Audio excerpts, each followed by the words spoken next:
This is The Joe Gaither Show on BamaCentral.com.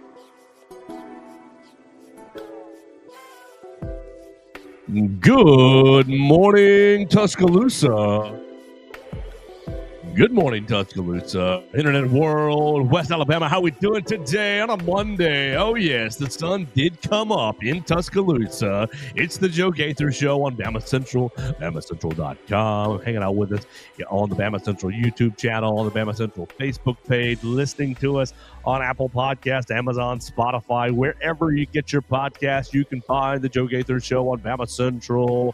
We're live right here in the Derek Daniels State Farm Studios, trying to restart everything, get everything back going after Alabama lost to Oklahoma. Hard weekend for the Crimson Tide, losing to Purdue in basketball at home on Thursday and losing to Oklahoma at home on football on Saturday. We're going to talk all about the football side of things. We talked about the basketball stuff on Friday. If you want to go back and listen to that, you can on all the appropriate channels.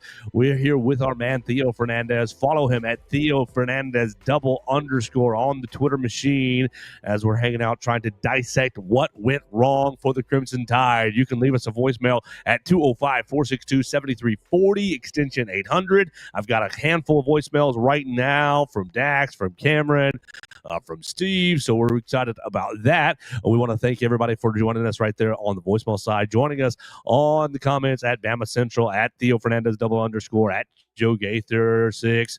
We're going to have a lot of fun today in the Derek Daniels State Farm Studios. The show is proudly presented by Purple Turtle Roofing. At Purple Turtle Roofing, we're not just another contractor. We're your neighbor and your advocate when it comes to protecting your home or business. With years of hands-on experience, top-tier certifications, and a commitment to excellence, we've built a reputation as Alabama's go-to roofing solution. Purple Turtle Roofing specializes in residential roofing, commercial roofing, emergency storm repairs, full-on roof replacement, and insurance claim support. Hook them up today. Call them today at 877-787-6635. They'll come out and check out your roof today. We're going to catch up with Brax Garrison here in the next couple of days, probably Wednesday. We'll get his perspective on Alabama and Oklahoma. We'll find out what he's been doing with Purple Turtle Roofing over the week and try to see how things can get back on track in Crimson Tide land. So that's what we're going to do today, Theo, is basically break down the loss, tell everybody what went wrong. Obviously, the turnovers were a huge factor. The special teams were a huge factor. But I do think despite Alabama putting up 400 yards of offense, Oklahoma's defense had an excellent game plan coming into Bryant-Denny Stadium. I watched the game over again late last night, early this morning, and I'm writing something for BamaCentral.com, things I noticed, and really focusing on Oklahoma's pressure packages. Yeah, Alabama's offensive line played pretty well. You got the run game going just a little bit better. But I think Oklahoma's defense played extremely well and had a very smart game plan going up against Ryan Grubb, trying to confuse Ty Simpson and this offensive line. So we'll get into all that, find out what went wrong, did anything go right, and how can we salvage the season from here with Theo Fernandez. Theo, golly, your Giants were so close for me yesterday. Jalen Hyatt not completing his route, not running the whole flag route into the end zone, stopping, and Jameis throwing what he was expecting right there. Would have been a game-winning touchdown, ultimately an interception. And it's another bad week for the Giants. How are you? Are you okay? Like you took it with, you were there with the basketball game. You gave us your report on Friday. You were there with us on Saturday at BamaCentral. You wrote several pieces. I thought your insight to the Oklahoma locker room was very good. I want to hear about that here in just a minute. And then the Giants letting you down again. So like three big fat ones this weekend. Are you okay? Yeah, Jalen Hyatt is so bad.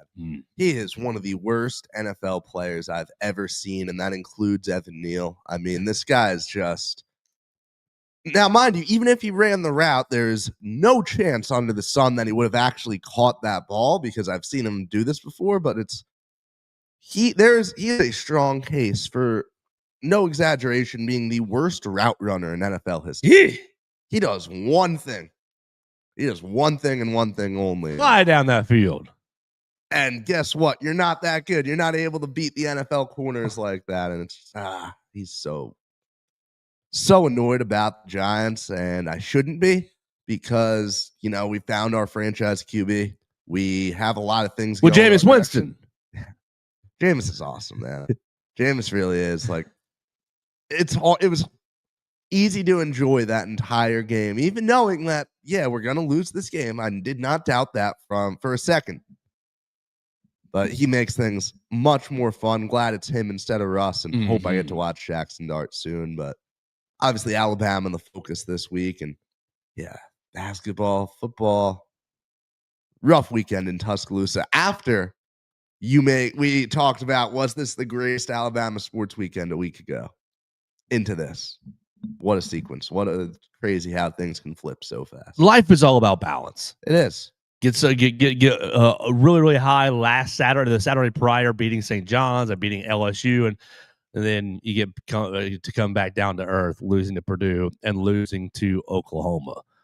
Oh, yeah. So, where do you want to start? You want to start offense? You want to start defense? You want to start special teams? Let's start special teams because I'm offended. I'm offended. I am deeply offended. Okay. If anybody, well, actually, we'll start on the voicemail line, then we'll get into special teams. That's what we'll do. We'll let our callers, since they took some time out of their day to call us, we'll lead with them. You can call the voicemail line at 205-462-7340, extension 800. Let's hear what some of our friends have to say.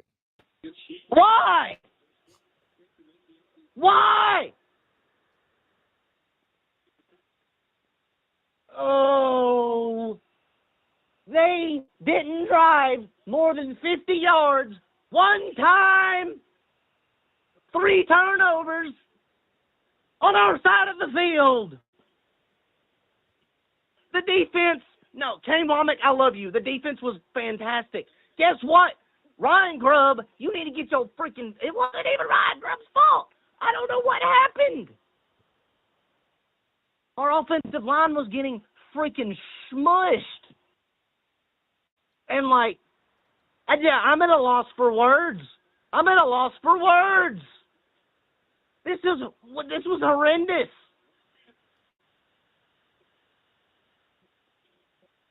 First home loss, black hoodie loss.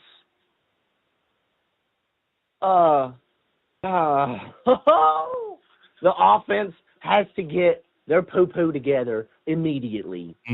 This is awful. I cannot stand today. Oh, and I had an Auburn friend just texting me. Oh, I don't like this. I'm going home. Oh, I hate this. This hurts. This hurts so much. Oh, John Napier had 138 yards, no touchdowns, no interceptions. What is that? The offense just kept turning it over and just giving points to Oklahoma the whole game. And I'm blaming the offensive line. The offensive line was the reason we lost this freaking game. I don't care. It's out there. Everybody's texting me right now. I cannot stand this. Roll Tide on to Eastern Illinois. We're making the playoffs and we're winning the national championship. I don't care what anybody says. Roll Tide.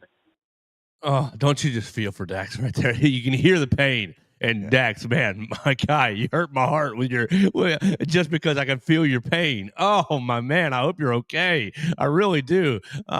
Every single syllable hurt for him to get out there. Thank you for calling. Yeah, I just wanted to reach out and give you a hug. That made me sad.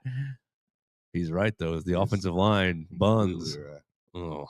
We'll talk about that because I think Oklahoma had a great plan for them. I mean, you got a little more production in the run game, and you got some decent pass protection at a couple of times, but it wasn't consistent enough. And even when it was, Ty was rattled because of the pressure packages. Oh, yeah, Dags, I feel for you. Let's keep going. We got 2 more right here. Hello, Mr. Joe Gaither. This is Mr. Steve Simpson. So, Alabama, with no running game and those turnovers, really put themselves in a bad position. That was disappointing. I don't blame Ty as much as for everything, but the last few games, it's been tough to watch, actually. But even I know we're winning, but they seem to be struggling. The defense played well. So, anyway, roll Tide forever. And maybe we can beat the Barners in a couple of weeks, I hope. And maybe get a shot in the playoffs anyway. All right, bud. You're doing a great job. Like your show. Talk to you later. Bye-bye.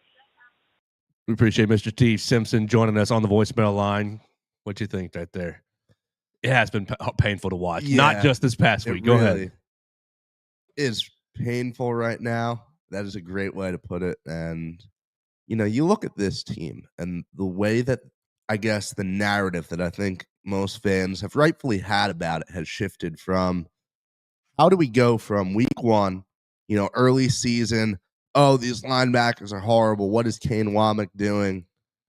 Ryan Grubb looks like a genius, to all of a sudden we have an offense that's been dysfunctional at times. And the defense is there a single defense in the country that has consistently done more with less and held Alabama in games in huge moments than this team? Like, this defense is carrying. This defense is doing everything in its power. And if this defense was anything short of elite, Alabama is not in the playoff race right now. Especially the last 3 weeks. Yeah. You did what you did at LSU, at South Carolina, and then this past week, I know you lost, but you held Oklahoma, and Dax got to it. Not a single touchdown drive over the 50-yard mark. Really set into bad positions by your special teams and by your offense. And that's why I want to start with special teams once we finish this last voicemail. But like defense, you're exactly right, has been really phenomenal, particularly the last 3 weeks. And I think going all the way back to almost the Vanderbilt game, but really the Missouri game. The Missouri game, you're presented with, hey, monster running back. How many yards did Ahmad Hardy go for this past week? 300, is that right? He's crazy. 300 bleeping yards. Just unbelievable with Ahmad Hardy. So you're presented with one of the best players in the country, or one of the best running backs in the country, and you answer the bell holding him to like 52 yards, and I think like 48 of them came after contact. So like you were in his grill the whole day. You did have a pretty good day against Vanderbilt. You obviously, but Cedric Alexander busted that big run, but outside of that, and Pavia kind of scrambling just a little, you were all over Vanderbilt. And Tennessee, their high-flying offense, they got it going, but you held them down in the red zone. You turned them over in the red zone. That pick six was the game right there. Oh, yes. That flipped it from a game that probably would have been a nail-biter to look at this cushion. That's a 14-point swing. Yeah, absolutely. And so really, the defense deserves every flower that you have in your garden. Going back, the offense scored 0 points in the second half against Georgia. The defense won them that game. 4th and 1 stop. They go fast. They maybe should have kicked the field goal to tie it, but they go fast, and LT Overton, one big hand, boom, stops them, and you're able to run the clock out on Georgia. Defense has just been really since the Florida State debacle, and I know that's been in everybody's mind. Oh, you got run over 200-something odd yard, 230, I think the Florida State did. And that was bad. But ever since then, it's been one after another, stacking great performances. No, this team is phenomenal. Like, do you believe that Alabama's offense would have? Oh, Georgia ties it up with the field goals. Alabama's offense answering. No, that game is going to overtime. You get just this is a clutch unit. This is an incredible group that, you give up one touchdown against Oklahoma. Alabama's offense has a lot to answer for right now. Oh, man, we'll keep going. We got a comment on the Facebook side. Everett Osmer, have a great show, and I'm requesting Katie this week. We will try to track Katie Wyndham down for you, Everett Osmer, and see if she's got some time to join us. I bet we can do that, absolutely, especially on this Eastern. We got to get her opinion. We haven't had her maybe 2-3 weeks now. So since I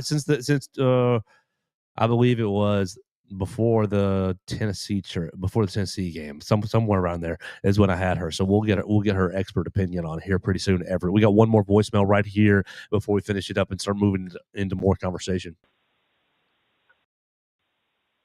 What's going on, guys? Cam here.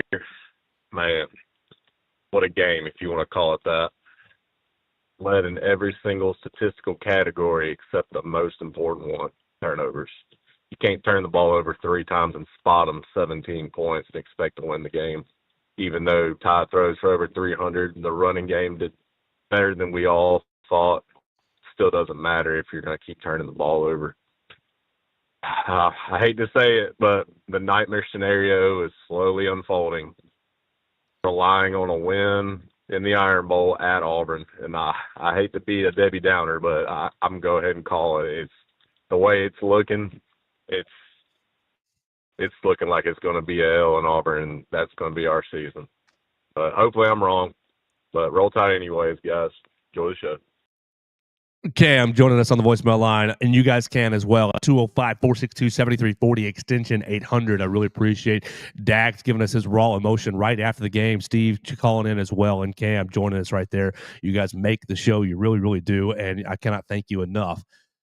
And Cam's right. I'm terrified. I am horrified. I don't even care. Like this Eastern Illinois game, okay, whatever. We're gonna have to talk about it here in a couple days as we go on. And you have to win it. You know, the Wimp Center's in line. The game doesn't matter unless you lose.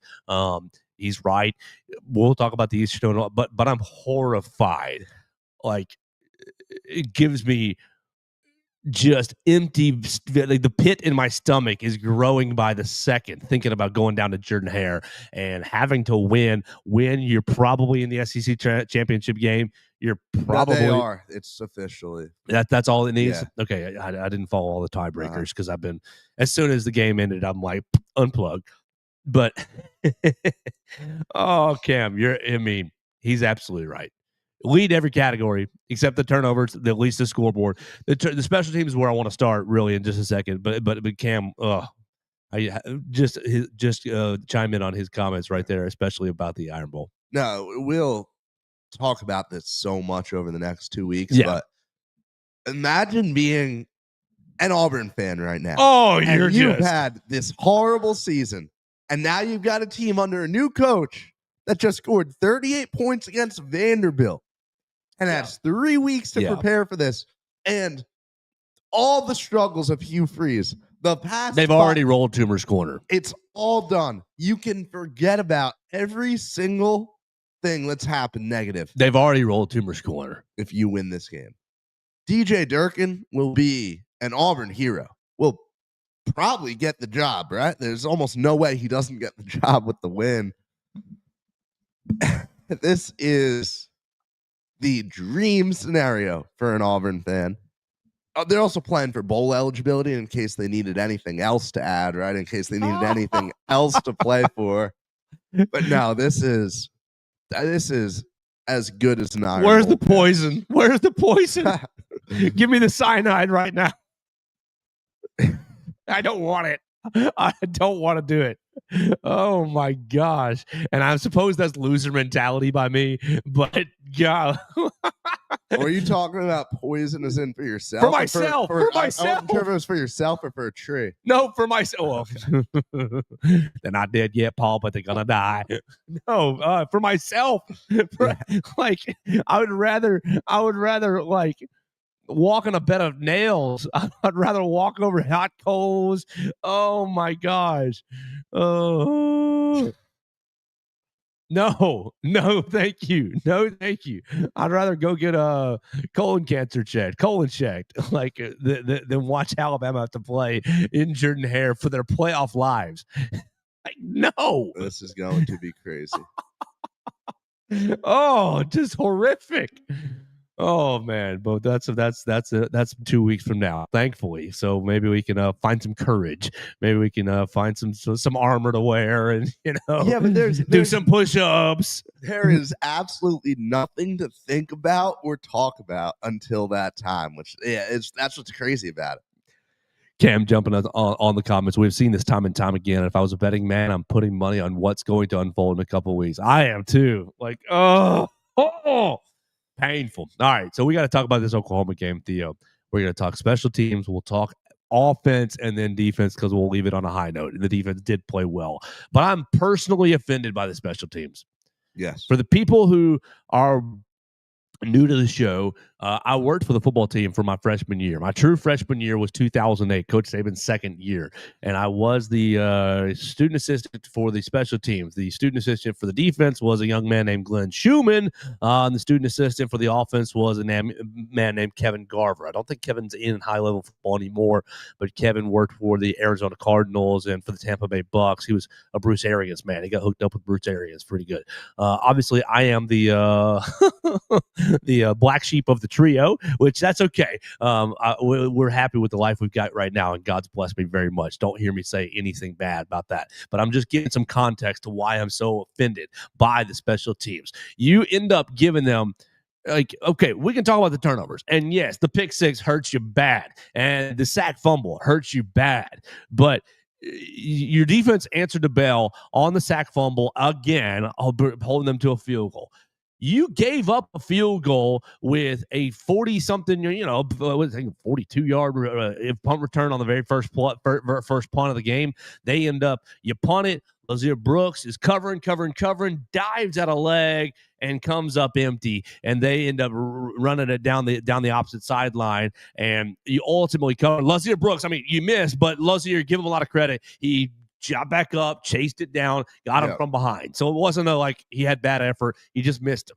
The rest of the coverage was not good on that play. And Lazier Brooks has to chase him down. I'm not trying to make it sound like he did a horrible job, but he did miss the tackle upon the catch. That would have been like a 1-yard return, negative 1-yard return, 0-yard return, and giving your defense plenty of field position. Like, to me, the whole dang thing starts with the special teams. The next, okay, you give up 3-0.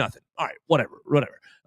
Then you are, I think you went 3 and out again. Yeah, you went 3 and out 2 straight times. Yeah. You go 3 and out again, and you're punting again. They get it. They go 3 and out. They're punting back to you. Okay. They're punting back to you, and you've got this bright idea. And look, I don't mind having Ryan back there. I don't at all. But you haven't had him back there pretty much the whole year. You got Ryan and Cole Adams back there playing, somebody's going to get it if it's short. Somebody's going to get it if it's long. And Ryan actually jukes like 3-4 guys out. He's making them miss. He worked with about a 13-yard return. It was a decent return, considering you've gotten basically nothing out of your punt return unit the entire year outside of catch. All right, Cole Adams, you've caught the punts. You've given us basically nothing as far as return yardage. So Ryan gives you 12, 15 yards, and then ball ripped right out. And so it's like, buddy, at least Cole Adams has given you possession. At least Cole Adams has given you possession, and they go, and it's John Mateer 2 plays later. John Mateer spin cycle, really probably the worst play the defense had of the entire day. John Mateer cuts through the whole middle of the defense, spin, 20-yard run, and they're up. Well, I think it was 10-0 at this point. Yeah, 10-0. So the special teams have let you down and put 10 points on the board. Just horrific special teams. And then, all right, so fast forward. We'll get to the offense in a second and the turnovers. But fast forward, you're at the end of the half. And this part offended me the most. You're at the end of the half. You have gotten all the way into a decent field goal range. I think it was 36, 35, 37-yard field goal, right? 10 for Connor Talty. Yep. You are sitting right there, 3 seconds left in the half. You have played, frankly, a bad half on offense and special teams because of the pick six and just everything that's kind of messed with you right there. The freebies that you've given them. You got a chance to go in the half even. And Connor Talty pulls the kick left. And people talk, well, he got blocked. I don't give a rip about that. The ball was low. I think it would have missed whether it got blocked or not. Okay, you missed. That's one level of bad. That's one level of, oh, man, disappointing. Okay, disappointing. Everybody can regroup.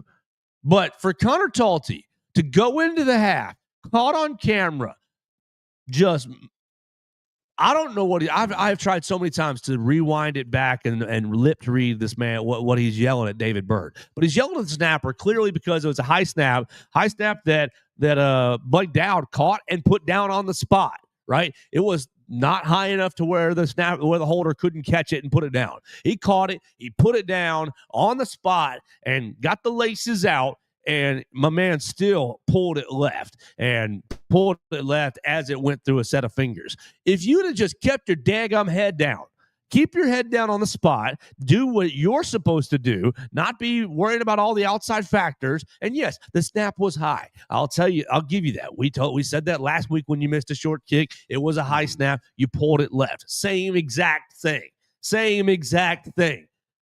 And Coach DeBoer said as much in the postgame. He's like, well, same problem as last week. Okay. But for you to miss the kick, okay, we can all be disappointed. Whatever. Like, that's not really even the point where that offended me. You missed the kick. We can all go in locker room. We can regroup. We got a second half. You're down 3. It's not a big deal, right? Everything's fine. But for you to just honestly, mother bleep the guy, the long snapper. Like, the most that I got it was high snap, and I think he said some choice words, but I couldn't really lip read it very, very well. And I'm usually okay at lip reading, but I didn't feel confident on what he said. What are you doing?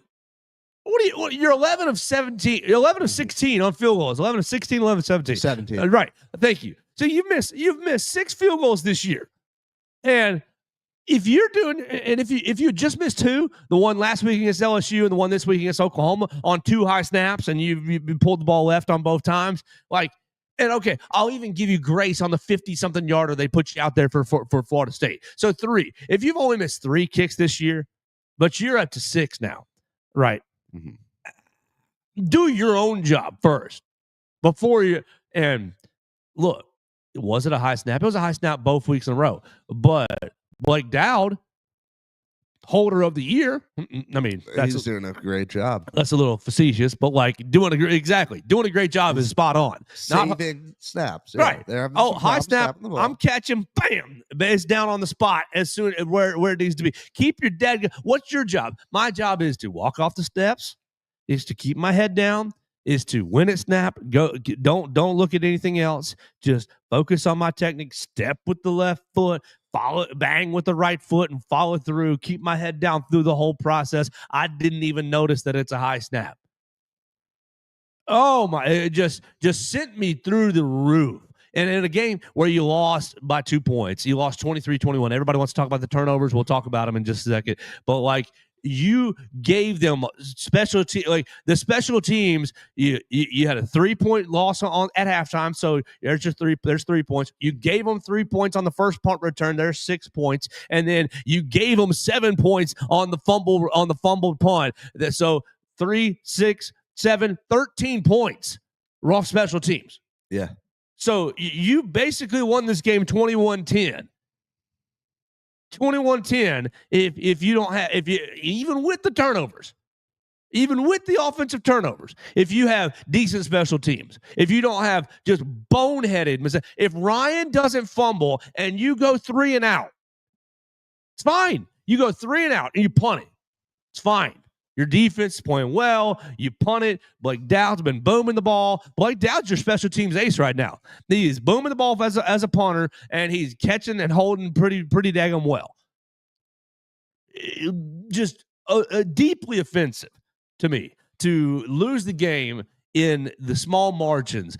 Okay, the pick 6, it was bad, but Ty got. The offensive line got. Isaiah Horton didn't finish his route very well. Just some multiple factors happened at one time to where Oklahoma ended up with a good play right there. Joe, I'm deeply offended by the special teams video. Go ahead. I'm sorry. Let me catch up. There are 74 kickers in the nation that have attempted at least 15 field goals this year. There are 3 kickers in that group with a worse field goal percentage than Connor Talty. This is a problem. Don't be yelling at your snapper. Go deal with it in the locker room. You're about to go in the locker room away from the cameras, away from where everybody can see you. If you want to go in the locker room and mother bleep him in front of everybody, right? If you want to go in the locker room and fight, if you want to swing, if you want, I don't really condone that, but you are 50 yards from the locker room. There's no time left. You're all running to the locker room. You can go in the locker room and jump him right then and there if you feel that bad about it. Now, granted, it's still your fault because your job is to keep your head down and to actually make the kick. But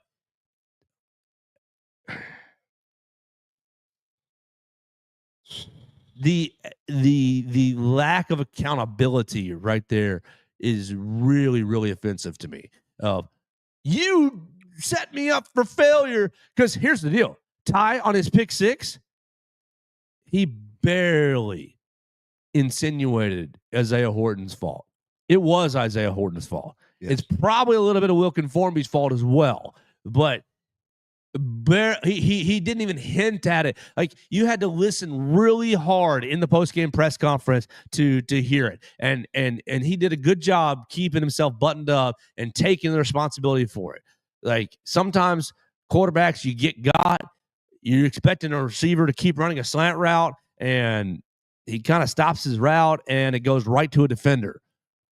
Buddy, Isaiah, you're hot here. You are the check down. You are the release valve. You are the, oh crap, they're blitzing. They're on me. I got to get this ball out. And you're not where you're supposed to be. And they get a pick six. And Ty hardly even let on that it's Isaiah Horton's fault. Like, you had to go look for it. And I'm sure Ty is irate. I'm sure that he's sitting there going, golly, you hung me out to dry. You know, free blitzer, rushed in, hung me out to dry. Offensive line didn't pick up the blitz in the right way. And maybe Ty shifted. Maybe Ty set the protection wrong. Totally could have. It could have been on him as well. Because I'm not there on the calls and I don't know what everything means just based on watching the copy over again. But, like, Ty could have set the protection wrong, or the protection could have not identified the right guy, and he let a free blitzer in. Ty gets the ball out. Isaiah Horton doesn't hit the slant hard enough, and the ball goes right to Eli Bowen. Not all on Ty's fault, but, you know, everybody sees Ty throw the interception. It's 15's fault. Everybody saw you 31 miss the kick. Everybody saw you. He yanked the kick left, and wow, it was jumping over the snapper. It was within the margins of the rule book to where if you're stationary, you can jump over the snapper. If you're stationary and a yard off the line of scrimmage, you can leap the snapper. You cannot get a running start and leap the snapper. That's the distinction there. And it was pretty close, but it was close enough to where they didn't call the flag. It's not the snapper has got to snap the ball and block a couple 100-pound guys in their face. And, oh, crap, this guy's jumping over my head. Like, things are happening up there. Keep your head down and make the kick. Or if you don't make the kick, whatever. We can go talk about it in the locker room. We can all be disappointed. But to exacerbate the issue by just sent me to a deep, deep rage. As it should. It is. On a team that's so free of any of those kind of issues. Yes. In a program that hasn't had those kind of issues at all, for it to come at the kicker position, not to discount the job kickers do, but for this to be where the issue comes up, infuriating is the only word. You're completely correct. So 13 points right there on special teams, 13-point margin right there. Obviously, you didn't give them 3 points on that missed kick, but you didn't have 3 points right there. So you end up 13 points on the margin right there off special teams. And I wonder, like, I'm never going to really be a person on a podcast, a person on a radio show, a person on a YouTube show to talk about we need to fire this coach or that coach. I'm really not. And unless it gets, like, absurdly bad, like Matt Eberflus with the Bears last year, I was openly calling for his job. But, like, we're not going to talk about any sort of, I'm not the type to let's fire somebody, but I am starting to get here with Jane Nunez. What are we doing here? What does the special teams add? Like, what does it add right here to this football team? Like, right now, you're getting basically nothing from your special teams. Blake Dowd's punting above average. Is he punting great? No. Solid. Okay. So average, above average, solid. Right? Exactly what you would expect. Yeah. He's not hurting you with the punter, but he's not really giving you like, wow, he's punting 60 yards a punt. Wow, he's above average. Good punter. Good-ish. What are you getting for the place kicking position the last 2 years? Nothing. You went and paid whatever you paid Graham Nicholson to bring him in, Lou Groza Award winner. You kicked 8 of 10 field goals. And, like, granted, that's not a lot of field goals, but you also only kicked 10 field goals, probably a little bit because I don't think you ever felt very confident in Graham Nicholson. There was always whispers in preseason last year. Ooh, we don't know if this money was well spent. And okay, whatever. He was 8 of 10, not a bad percentage, but you never really changed the game either. And a lot of that was because you were hitting on big play touchdowns or punting, right? And so like a little bit of that is kind of skewed. What have you got in the return game the last 2 years? Essentially nothing. Yeah. What have you got in the coverage game the last 2 years? You gave up a kick return to Wisconsin for a touchdown. Wisconsin is bad. You gave up, and like granted, it didn't hurt you because you whipped their tails, and you gave a big return to Oklahoma. I had somebody tell me, and I would have to look this up, but I had somebody tell me that was Oklahoma's biggest punt return of the season, and most of their punt returns are fair caught or go for no yards. Like, what are we getting in the coverage game? I'm just confused. I'm just at the point where you got to look under the hood here, and I'm wondering what Jay Nunez is giving you. I'm not sitting here saying let's fire him. That's stupid. I don't have enough information, and you don't have enough information, viewer or listener, to make an accurate assessment of that. But I am in the category of what are we getting from Jay Nunez? It's a very fair critique. One note on kickers. I think that, Connor Talty, if he stays, will probably, be in the mix for the job. I think you pay a guy to come here who has kicked in a Power 4 environment for a full season. Nicholson might have been a very good kicker at Miami of Ohio. Right.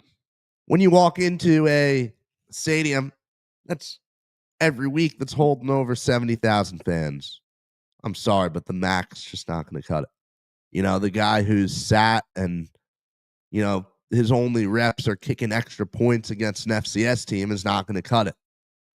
The NIL, the transfer portal era, you see so many coaches talk about how, high school recruiting going down, trending downwards. I think kicker is the one position where that should really be amplified.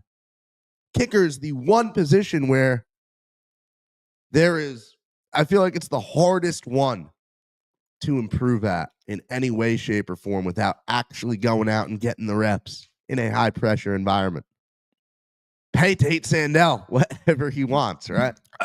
My man, 2 50-yarders in Knoxville, 50-yarder in Tuscaloosa, like unaffected by environments, head down on the spot, and yeah, you can hear Kirk Herbstreit make fun of the way he wears his pants, but I don't give a rip what my kicker wears if he's banging 50-yarders. He can go out there with no pants at all. Seriously, kick, right? Let it hang. Seriously, let it hang and show everybody how big they are. Like, because you're hitting 50-yarders in Knoxville, 2 of them in Neyland Stadium. Even our sweet precious boy Will Riker couldn't do that. Couldn't hit it. Like I don't know. Yeah, exactly. I'm dead with you. You got any other special teams thoughts you want ready to transition? No, I've said it 3 times. I'm deeply offended. We've got it all out of our system. Hopefully, we don't have to talk about it again. Yeah. Spoiler alert: we will, but. There we go. Let's transition, turn to the offense. But before we do, we want to remind you the program is brought to you by Purple Turtle Roofing. At Purple Turtle Roofing, we believe our work is more than roofing. It's about service, stewardship, and sheltering what matters most. Our name may be unique, but it's deeply rooted in purpose and faith. The color purple, symbolizing Christ and royalty, reflects our founder's personal belief in striving for excellence and honoring a higher calling in all that we do. The turtle represents something that began as a simple idea, but quickly became a powerful symbol of strength, endurance, and divine guidance. Call Purple Turtle Roofing today at 877-787-6635 for all of your roofing needs. We specialize in residential roofing, commercial roofing, emergency storm repairs, full roof replacement, insurance claim support, and more. We had our friend Brax Garrison join us last Wednesday. We'll have him on again this week. He talked about quarterback play. He's going to tell you about how Ty Simpson managed this past week, but he's also going to tell you about Purple Turtle Roofing because Brax is doing it over there as one of their key employees. Brax will come out to your house. He'll check out your roof. He and his buddies let you know what your roof needs, give you the peace of mind that you need. Look, as soon as you walk in your home, that's your peaceful place. You need to feel secure, and Purple Turtle Roofing will give that to you. So call them today at 877-787-6635. Roofing with heart, built to last.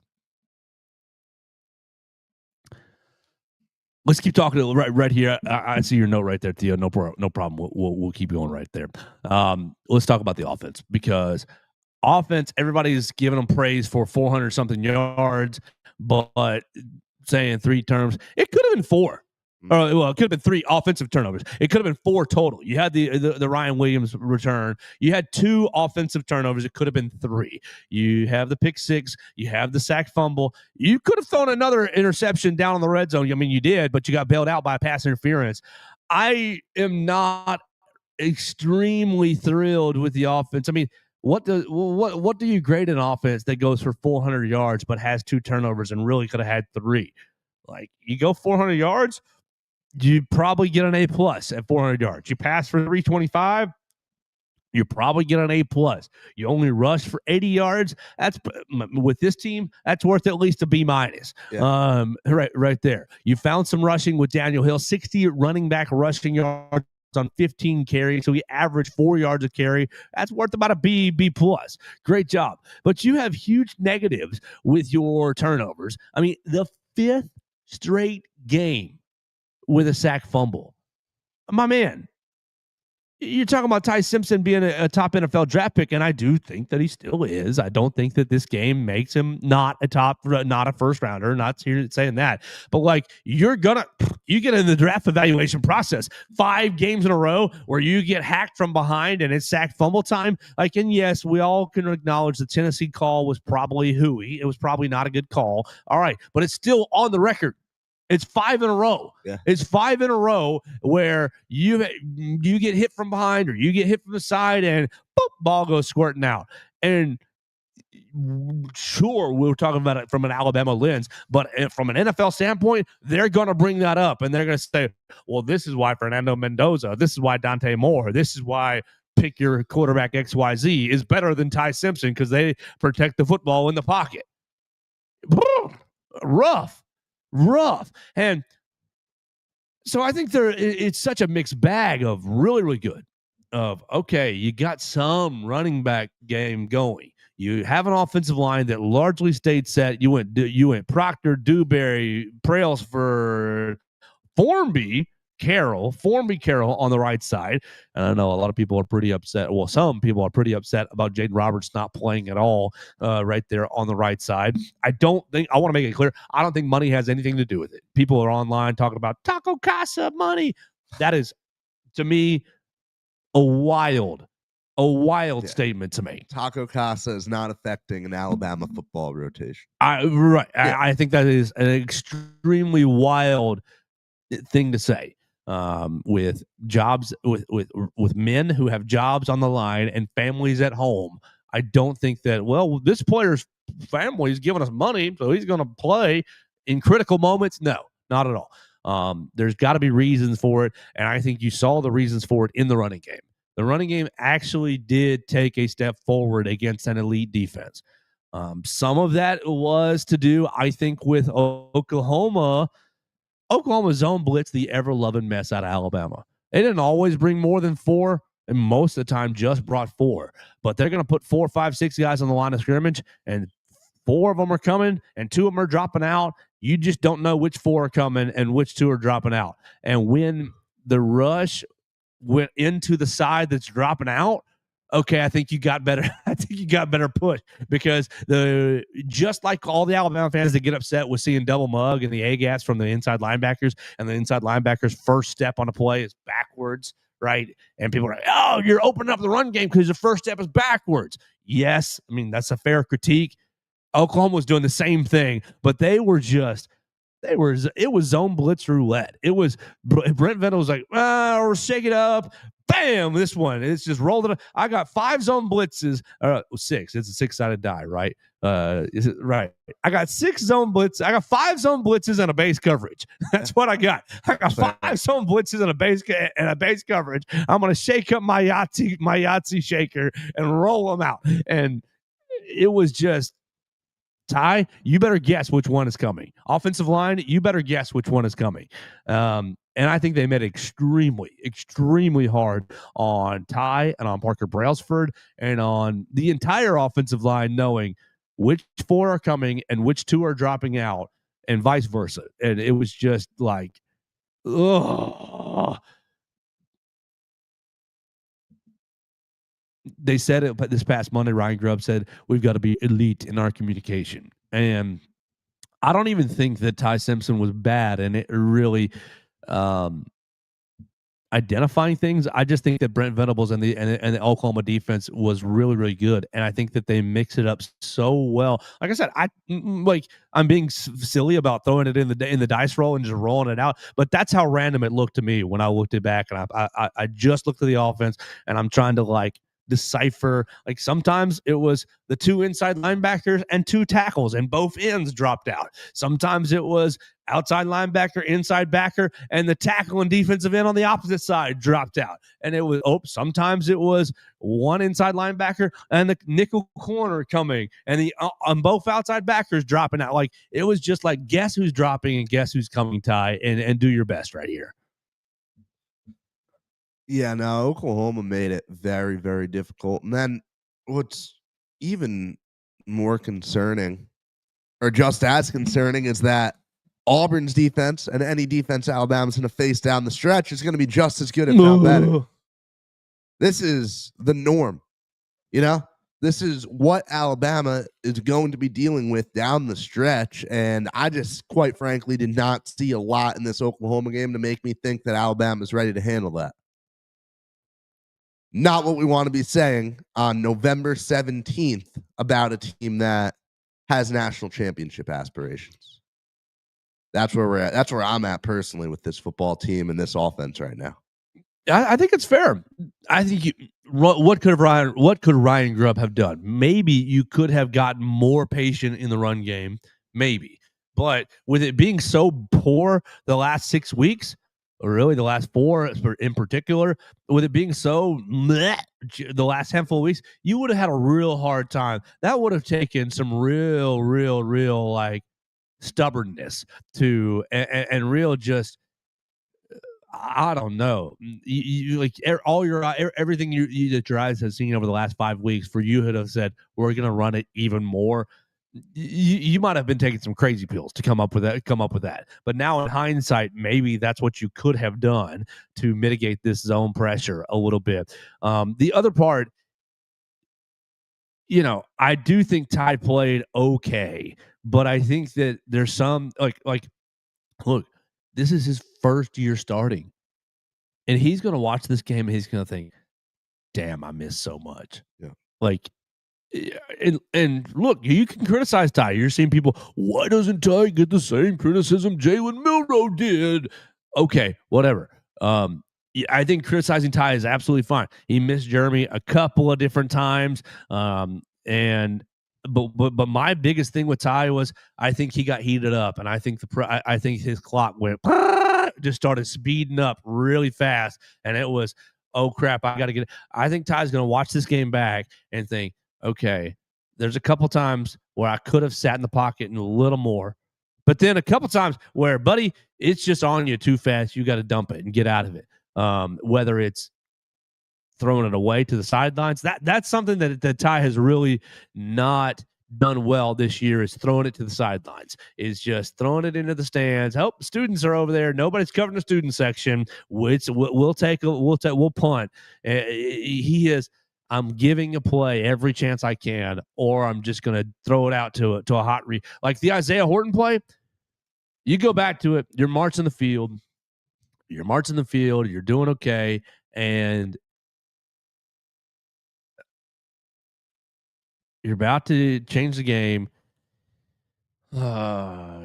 You're about to change, and they bring two off the one edge. They drop two off the other edge. They bring two from the boundary, and Formby and Carroll pick up two guys, and they get a free rusher, and he fires it in Isaiah Horton. You're trusting Isaiah Horton to run the slant all the way hard and get over the middle, but he just didn't get there, and it kind of stopped his route, quite frankly, right into an interception.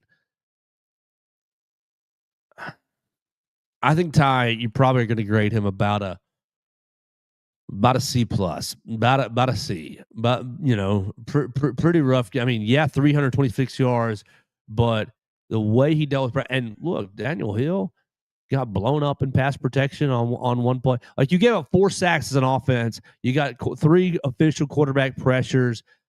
I just thought the offensive line gave good effort, sure, was better in the run game, was just confused in the pass game. And I thought the pass protection was just a bit of, we're confused, we're going to do the best we can, we're guessing.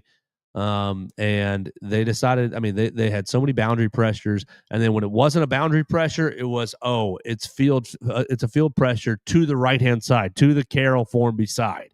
And that's why I guess people are upset that Roberts didn't get a chance to play. And I don't have an answer to that, really, why he didn't. That might be coming up in our press conference here in a minute. But the offense, you shoot yourself in the foot with these turnovers. I mean, you give them 7 points right there. You give them 3 points on the sack fumble, so a 10-point margin. I mean, clean up the offense, clean up the special teams. Your margin in this game is almost comfortable. Mm-hmm.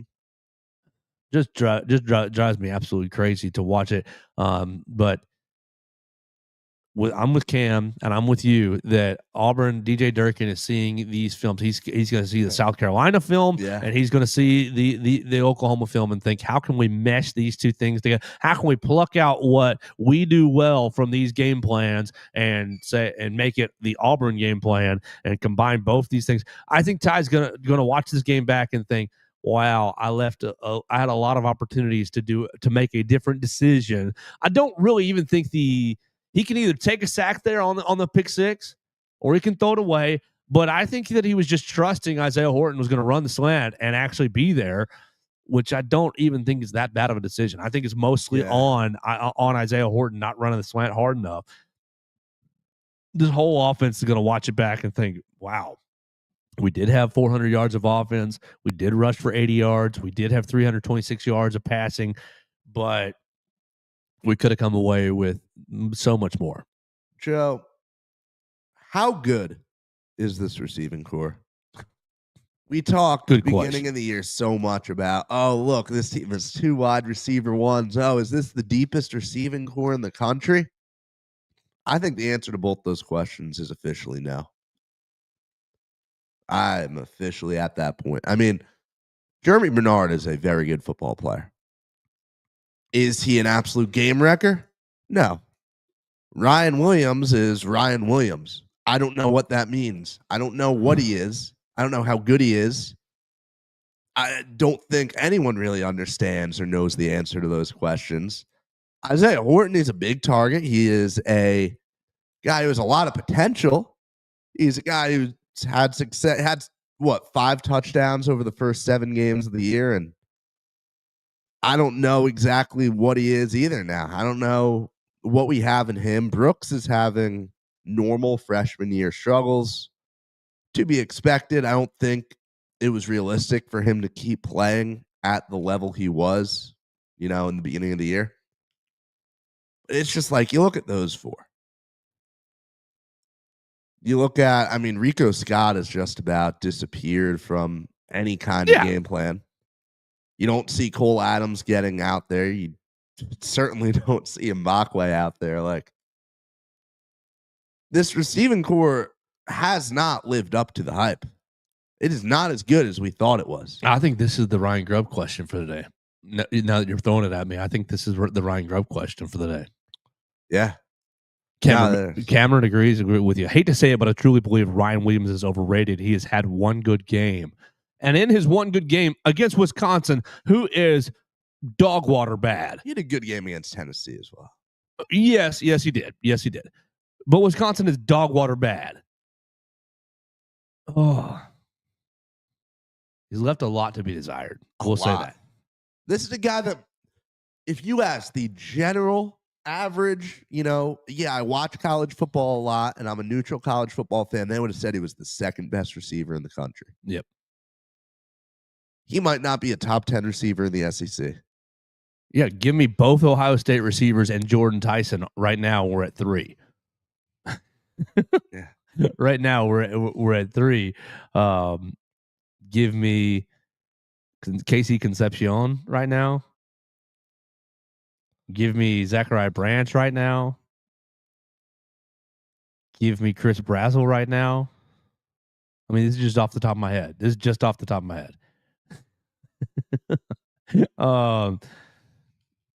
Yeah, that's where I'm at right now. Not good. Not good at all, man. No, and you look at this the last fourth down play, and Ryan rounds his route off. Just, he's a heck of an athlete, but he lacks wide receiver skills from Cameron Metzger. That's a great way to put it. And at the end of the day, the guy's 18 years old. He should still be developing in many ways. Did we just get tricked last year? This goes beyond the sophomore slump. Like, it really does. I don't want to have to be having this conversation, but what is Ryan Williams? It's a big question right now for this program. Let's see. All conference players receiving stats 2025. Let's just be obviously a little skewed by some Malachi Lemon. Yes, give me him over right now for sure over him. How about I'll take Craver too. Mario Craver. Right? I'll take the other A&M receiver. Man, just a lot of these guys. Skylar Bell, UConn. How far? Will you take Isaiah Satania, the Oklahoma guy? Oklahoma. He's got 718 yards receiving. He's 40th in the country. Give me Malachi Toney, freshman from Miami. You don't have an Alabama receiver in the top 50 in terms of yards. Really? Like, how far? Jeremy is 55. Jeremy's 55th in the country at 676. Even what's the Mississippi State receiver's name? Who's been really good this year? Anthony Evans, 63 catches, 751. Brennan Thompson, yeah, 47 receptions. He's had a better year. 868. Yikes. Deuce Robinson, Florida State, 49 receptions, 947. That's Danny Scudero's leading the country, 72 receptions, 1155 from San Jose State. These San Jose State receivers, man. Yeah, back-to-back years, maybe leading the country. Maybe a system receiver, but goodness gracious. It's impressive.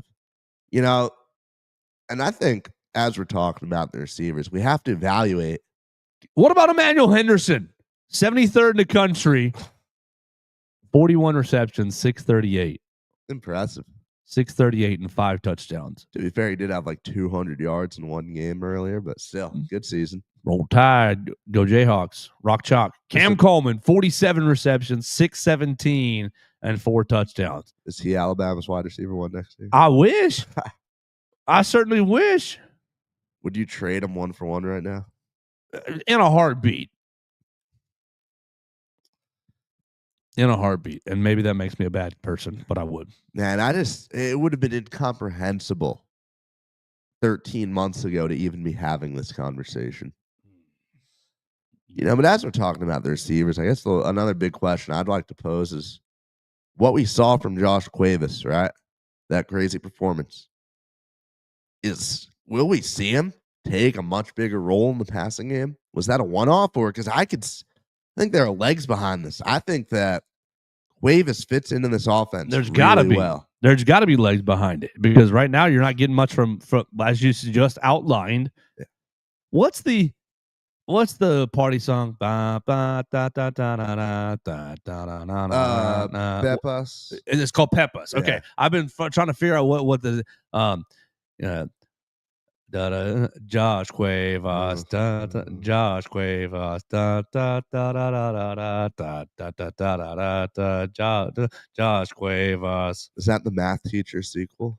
It's in my head. I don't know what the rest of it's supposed to be, but it is in my head. You know, we have a very talented DJ here at BamaCentral who can probably assist you in putting that together. We might need to brainstorm something. Yeah, you guys got to get on that. Something about a security blanket. Something. Josh Cuevas. Call up DJ SKL for all of your EDM and maybe that just tanked the entire show. But I do think. I mean, Josh was always open. Underneath Monster, just man. Even best game of his college career. Oh yeah. It was six receptions, 80 yards, and a touchdown. At 64 yards of run after the catch. Let's also talk. I mean, you run that fake stumble, which Ben Johnson. All right, I've got a two-parter on this. Please. First off, the fact that it goes to Caleb Edwards, I think, is telling. Like, yeah, we're still running stuff for tight end. Caleb Edwards, I think, is a guy who's extremely talented. Could play a role. I mean, I see shades O.J. Howard in him. I don't think we're not going to see that this year, but I'm very excited about what he can do in the future. But second off, you look at all the gimmicky stuff that Ryan Grubb's run this year, right? Your crispy package, your double passes, you're doing a fake stumble. Is the well running dry on these trick plays? And also, I guess my follow-up to that is, did you run all this stuff thinking, okay, yeah, we're doing this until we get the run game figured out? Do you think that was the mentality? And now it's like, oh, we're at the end of the year. We don't really have the run game figured out. And how much more stuff can we do? Is it that? But it's also goes back to your wide receiver question. Can we just not sit back and run flood concept, run drive concept, run mesh concept? Like, can we not figure out real passing concepts? Like, to stay on the field, you can't run spot and just play actual offense. Like, because it's cool. It's 4th and 1, and you've got Caden Proctor in the most important play of the game, and you got Caden Proctor in the backfield. I'm literally up in the press box thinking, bleep my life. Yeah. Like I am thinking, where's the poison? Because find me the bleach right now. And it worked. Okay, it worked, but it worked by 1.5 yards because you flipped it to Elijah Brooks. If that ball had been handed off to Caden Proctor and he would have gotten stopped behind the line, like, obviously that was probably never the play. It was all just decoy. But holy smokes, to go to that with 4th and 1 because you don't have a concept that you think, yeah, these wide receivers can all be on the right place, or the offensive line can drive for 1 yard. It's problematic. It was cool when you threw Caden Proctor the screen against Georgia. It was cool when you gave him the handoff against Vanderbilt. And it was really cool when you did that little 3rd and 1, cool little handoff against Mizzou, right? Yeah, shotgun snap. Yeah, direct snap. It's not cool anymore. It is concerning to me that we're still seeing it this much. And, I'm waiting for that ball to pop out on one of those plays or some kind of miscommunication to cause something to be blown up, because it hasn't led to anything really negative yet, but it will. I mean, there's only so much more that can be done. There's when Ben Johnson runs all those trick plays, it's because, it's fun, right? That Lions team last year did not need to be doing all that. This Bama team needs all that stuff. It cannot play traditional offense like you were saying, and we need to rely on gimmicks. I enjoy watching them get pulled off, but it should not be a real necessary part of your offense on a team that has a phenomenal QB and receivers that were this highly touted, we should not be heading into the second to last week of the year and talking about them as a real and necessary part of the offense. I agree with you. I think the offense last week after the LSU game, I kept using the term the offense is getting boxed in. The walls are closing in on the offense, and I feel even more of that right now. But I think that Oklahoma, their defensive game plan was such risk reward, high risk, high reward. We'll let you get yards, but we're going to make these game changing plays. I mean, on the last play, the last drive of the game, they ended up with sacks. I mean, to force the 4th and 1, they ended up getting you like on a 2nd and 26 or something like that because of a 2nd and 16 because it was a big sack. I think the walls of this offense are starting to close in a little bit, and goodness gracious, you got 2 weeks to figure it out before you go down to Auburn and play a really, really good Auburn defense. All right, you got short time left. So no short time anymore here. All right, we still need to go short time because we've been at 105. We need to respect our listeners' time and appreciate everybody listening and watching. Defense played outstanding, I thought.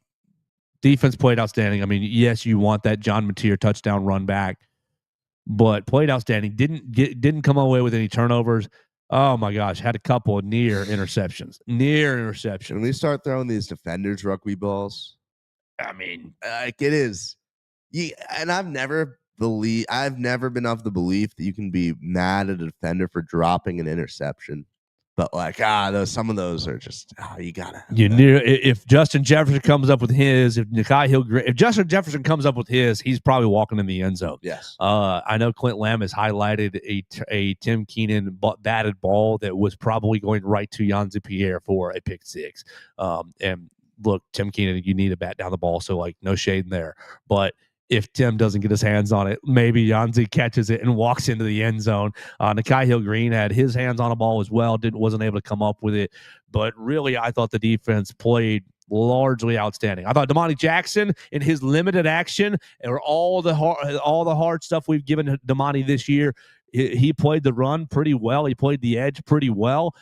So give him a bright spot right there. Red Morgan, I think PFF had him as their highest rated Alabama defender of the day. Really just happy with the way the defense responded to another sack fumble by forcing a field goal. Look, the Tate Sandell, when you're able to kick a 50-something yard field goal, that's going to skew the defense's numbers just a little bit. But I was largely in the A- to A range for the Alabama defense. Yeah, no, that's it. Absolute F for the special teams. F for the double F for the special teams. F-. Probably as C+ for the offense as a whole, C for the offensive, but I'm at an A. I'm at an A- for the defense. I think A is where I'm going for the defense. That is just about all you can ask for out of a unit. They've consistently done a phenomenal job being put in bad situations. Kane Womack masterclass all year. That's the only way you can put it. Yeah, can we start to silence everybody? If you are online, fire Kane Womack after the first down, you officially don't understand defense. You do not at all. Don't understand the way defense is played. Because I think the Oklahoma defensive staff, despite giving up 406 yards, are we did exactly what we wanted to do, creating havoc. The risk reward fact. I think people want the down in, down out, just dominant defense. And Alabama gave you some of that this past weekend. But Womack likes to play the risk-reward defense like Oklahoma did this past week a little bit. Oklahoma was just rolling that dice, baby, and we're going to get some havoc plays. We're gonna heat them up. We're going to throw them off their rhythm, throw them off their time. Alabama does that some. They've trended into some of this dominant defense that you want to see down in and down out. But on the whole, I think Kane Womack has been extremely good as a defensive coordinator over a year and almost 2 years. Yeah. 2 years. It's funny. You look at this Auburn team and you think, if Hugh Freeze was still there, this would be another 10-3 game like we had a couple of years ago, right?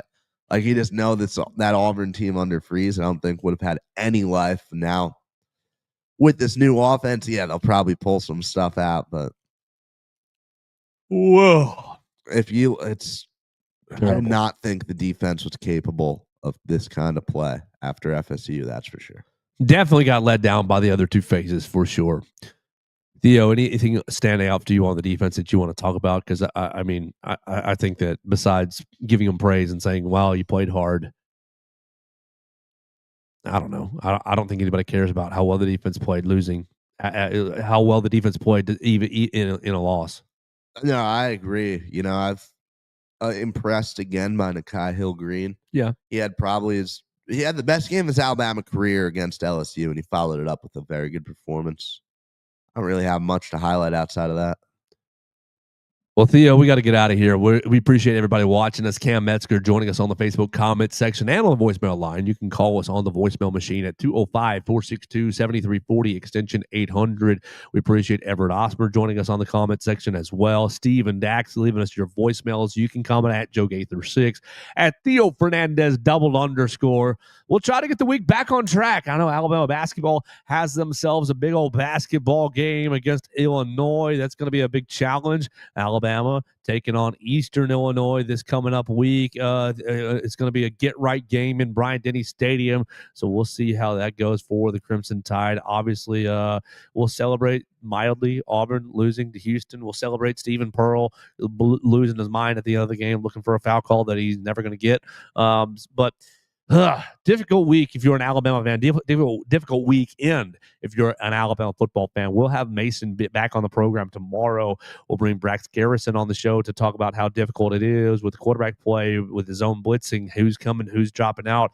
I'll be writing about the zone blitzing on BamaCentral.com here in about an hour. I'll have that up. Or go to the press conference. You can find that on the BamaCentral YouTube channel. You'll get Ryan Grubb, you'll get Kane Womack, and you'll get Kalen DeBoer. I think I'm going to try to take your wide receiver. How Ryan Grubb, how do you feel about the wide receiver play this year? How do you feel about the route Isaiah Horton ran on the pick 6? How do you feel about the route Ryan Williams ran on 4th and 6? Are you getting consistency in the wide receiver room? What are your thoughts on their development? And I'm sure he's going to say, well, they're doing good. They need to do better. They're doing good. I'm going to try to figure out a way to ask Kalen DeBoer about Connor Talty yelling at David Byrd. Yeah. I got to figure out a PC way to ask that question. Because I do want his comments, even if they are going to be generic comments. Well, we can't have that. Whatever. No, I have a lot of questions for a lot of different people there. So we'll have some press conference here in a little bit. You can find it on BamaCentral.com. An Alabama-Auburn kickoff time announcement is going to be coming up pretty soon. So that's going to be thrilling. Right now, it's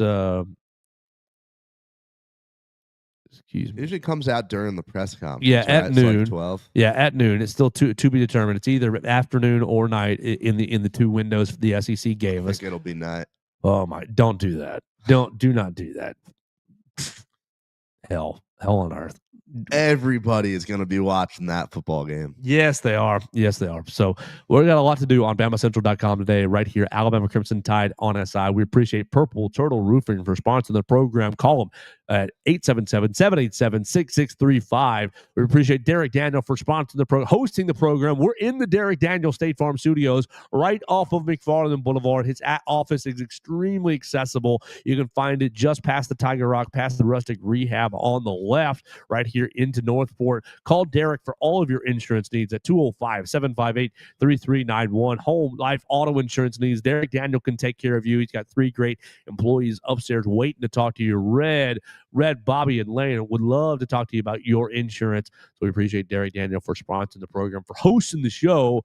If you want to sponsor the program, you can find me in the DMs. We would love to read your ads. We're reaching more and more Alabama fans each and every day. So we appreciate all the fans watching us on the Bama Central YouTube channel, listening to us on Spotify, Apple Podcasts, Amazon, sharing it with your friends, leaving us a review, and join us tomorrow right here on Bama Central, BamaCentral.com.